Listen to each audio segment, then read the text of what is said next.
Hello बच्चों, let's read the question and question says that given below is a simplified model of phosphorus cycling in a terrestrial ecosystem with 4 blanks A to D. Identify the blanks, है ना। यहाँ पर जो हमारा प्रश्न है ये फास्फोरस साइकिल से रिलेटेड है। यह फास्फोरस साइकिल का यहाँ पर कुछ पार्ट्स को छोड़ दिया गया है। इस पार्ट्स को जो है हमें आइडेंटिफाई करना है कि ये कौन सा पार्ट्स यहाँ पर मौजूद है ना। तो चलिए हम लोग की कॉन्सेप्ट को समझते हैं। तो यहाँ पर बात हो रही है फास्फोरस साइकिल की, है ना। हम जानते हैं कि फास्फोरस साइकिल जो होता है यह सेडिमेंट्री साइकिल है ना। ये क्या है, एक तरह से यह सेडिमेंट्री साइकिल है। सेडिमेंट्री साइकिल का मतलब क्या होता है, जिसका जो मेन रिजर्वायर होता है वह मेनली क्या होता है, यह रॉक्स होता है, यानी कि सॉइल होता है।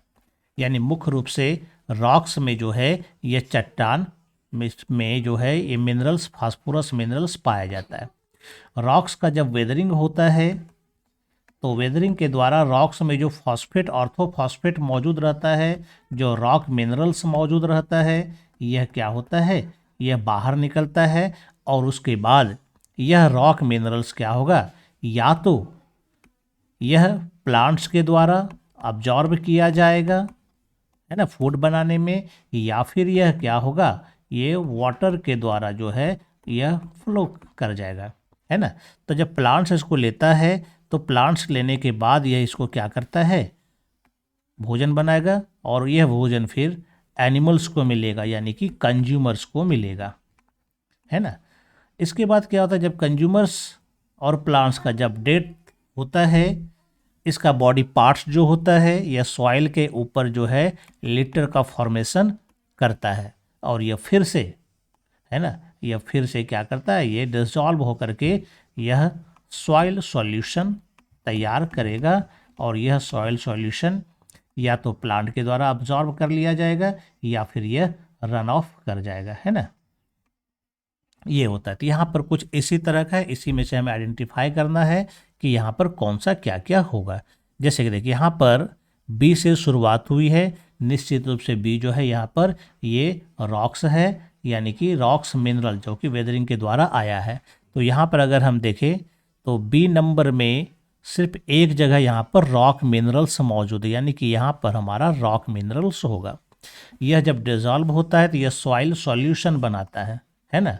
यह रॉक मिनरल सॉइल सॉल्यूशन बनता है जो कि प्लांट के द्वारा अब्जॉर्ब किया जाएगा अथवा यह रन ऑफ कर जाएगा। तो यहाँ पर देखिए ये अपटेक हो रहा है सी नंबर में, है ना। तो यानी इसका मतलब ये यहाँ पर क्या है, निश्चित रूप से ये प्लांट है, यानी कि ये क्या है, प्रोड्यूसर है, प्लांट है, जो कि इसको ऑब्जर्व करके फूड बनाएगा। तो यानी कि सी नंबर जो होगा वो प्रोड्यूसर होगा, जो कि सिर्फ और सिर्फ यहाँ पर इसमें मिल रहा है सी में, है ना।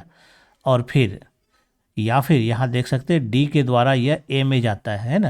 तो डी का मतलब ये क्या होता है, जब इसका डेथ वगैरह हो जाएगा तो ये लिटर फॉर्मेशन करेगा, यानी कि लिटर फॉल है। डी का मतलब यहाँ पे क्या हो रहा है, लिटर फॉल बन रहा है, जो कि ग्राउंड पर गिरेगा, सॉइल पर गिरेगा, या फिर इसका फूड जो है ये कंज्यूमर लेगा, कंज्यूमर के डेथ के बाद यह भी लिटर का फॉर्मेशन करेगा, है ना। तो यहाँ पर जो है ये लिटर फॉर्मेशन के बाद ए का फॉर्मेशन करेगा। ए यहाँ पर क्या हो जाएगा, तो ए यहाँ पर डेट्रिटस कहलाएगा, है ना।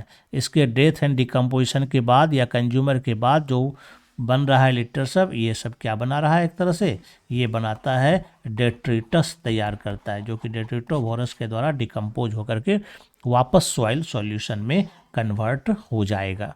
तो यानी ए नंबर यहाँ पे क्या होगा, डेट्रिटस। तो यहाँ पर जो हमारा राइट आंसर बन रहा है वो राइट आंसर कौन सा तैयार हो रहा है, तो हमारा राइट आंसर जो तैयार होता है वो सी नंबर तैयार होगा, क्योंकि सी हमारे आंसर के अनुरूप है ना। तो हमारा ए नंबर, बी नंबर और डी नंबर नहीं होगा। राइट आंसर जो हमारा हो जाएगा कौन सा हो जाएगा, तो ये सी नंबर हो जाएगा, है ना। I hope you understand it well and best of luck. Thank you.